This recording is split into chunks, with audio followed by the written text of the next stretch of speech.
guys, Dr.Pitanger here, and today I want to talk about one of the 6-star units that grew the most on me with IS6, Entelechia. Entelechia is a 6-star Reaper god, that is to say, one of the 2 archetypes that can't be healed along with Mushas, and her kit is so dense that it's actually hard for me to list everything she can do, but I will try in this video anyway. For starters, let's take a look at her first talent, Bloodbank. This talent deals odds damage over time on enemies and increases the maximum HP on Entelechia with every attack she deals. The HP increase has an 18 stack cap for a total of 1350 HP, and the damage over time can be stacked. And there's already many things to say here. Of course, when mentioning damage over time, anybody who has played a bit of IS6 will immediately think about the Ling event enemies. And it's true, the same way Ethan and Ascalon are good for these enemies, Entelechia also is. This also means Entelechia is surprisingly useful at destroying talismans in IS6, whether they latched on her or on operators in her attack range, particularly when using S2, but I get to this skill later. These damage over time have natural synergy with one specific relic,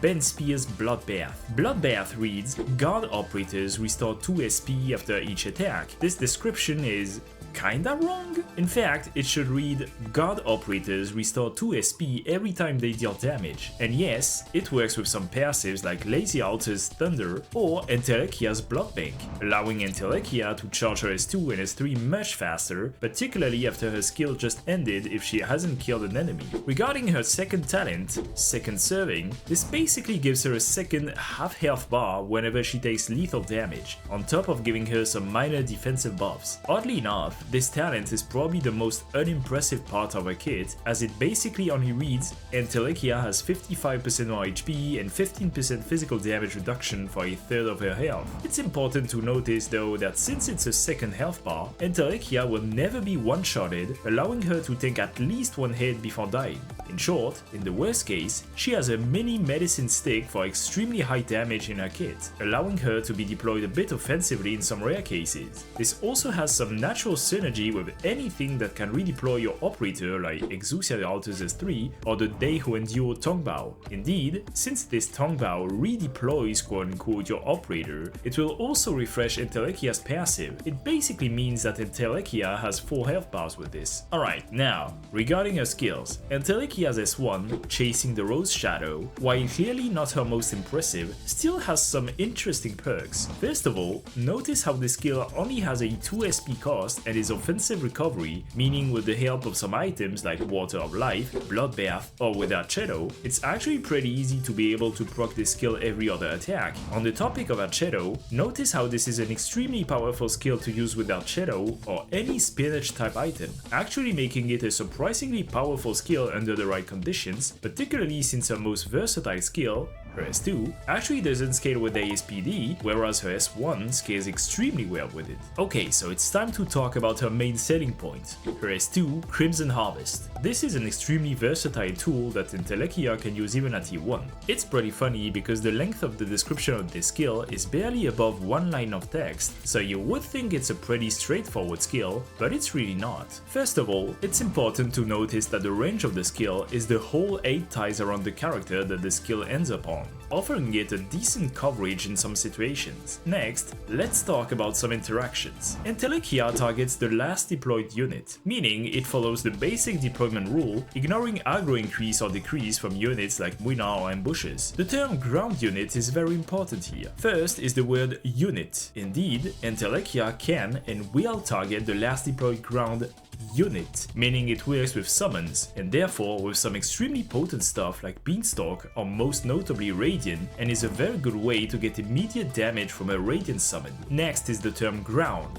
which is very interesting. Indeed, Entelechia will target the last deployed ground unit, even when it's airborne. So for example, Lazy Altar can be a target of this skill even without activating Lazy's skill, and in this case it will hit both ground and aerial enemies, while Lazy is still immune to around 90% enemy attacks. Regarding the aggro of the skill, it's worth mentioning that this can be manipulated with teleporting units like Monster or Olpianus. Indeed, if Monster teleports teleports even if another unit has been deployed after her, she will be considered redeployed again and therefore will be the new target of Entelechia's S2. This is something you absolutely need to keep in mind when using Entelechia with S2 and another teleporting unit. Also, as I mentioned earlier, it's an extremely powerful tool in IS6 to help your operators destroy talismans. Simply deploy a ground unit near any operator that you want to protect from talismans and use S2 to shred these. Alright, I've yapped enough about S2, so it's now time to talk about S3. Her S3, Clinging Desire, Lunging Spirit, while not as interesting as S2, still has many things that need to be talked about. First of all, much like S2, it's worth mentioning the increase in range both vertically and horizontally. This range increase is actually surprisingly useful in a wide variety of situations, as it can allow Entelechia to both attack from a safe distance and reach enemies that she wouldn't have been able to reach with her other skills. Now, I won't dive into basic stuff like this skill deals more damage than her other skills, since it's obvious. So instead, let's focus on what the candles she spawns can be used for. Mainly, these candles are useful if enemies become untargetable. There are three main situations for that.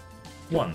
The enemy moves away from Entelechia's range. Probably the most common situation, Entelechia can be used to catch enemies that leave her range. This can be particularly useful when trying to kill the Duck Lord, for example. 2. If an invisible enemy becomes visible, you can activate S3 Entelechia to spawn the candle and still deal damage to them even when they become invisible again. This can be used to kill the dog, for example, or other enemies in IS6 related to Chongyue's event. 3.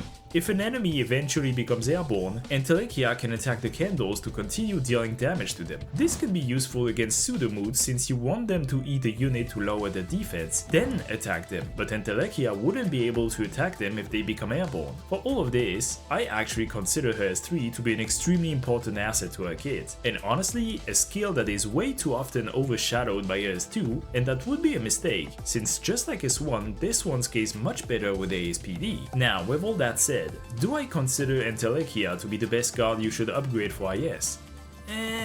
Some guards have some really useful applications like Chaobai. Some guards are better than her in terms of pure damage like Leiji. However, I do think Entelechia is actually the most versatile one, and honestly, one that I find hard to skip nowadays. She can do a little bit of everything while still dishing some impressive damage, and she will become even better when her next module comes out on Global. So if you can, I would advise to upgrade her, particularly if you dive into IS6. Anyway, this was it for today's video guys. Feel free to leave a like, subscribe, and see you in the next one.